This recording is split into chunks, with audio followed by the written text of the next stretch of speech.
বিশ্বের সবচেয়ে শক্তিশালী ফুটবলার কে আপনি কি জানেন? না জানলে আজকে জানতে পারবেন, কারণ আজকে আমরা বিখ্যাত ফুটবলারদেরকে নিয়ে একটি পাঞ্চ মেশিন চ্যালেঞ্জ করেছি।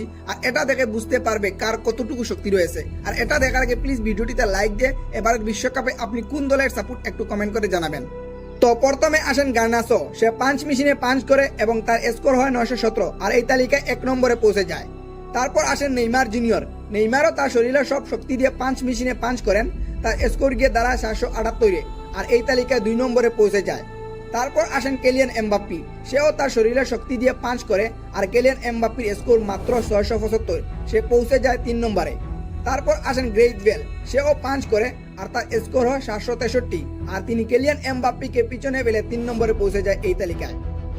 তারপর আসেন মার্কাস। সে তার শক্তি দিয়ে পাঞ্চ করে, তার স্কোর হয় 887, সে নেইমারকে পিছনে ফেলে 2 নম্বরে পৌঁছে যায়। তারপর আসেন হ্যারি কেন, আর সে সবাইকে পিছনে ফেলে এই চ্যালেঞ্জের 1 নম্বরে পৌঁছে যায়। তো উইনার ইজ হ্যারি কেন।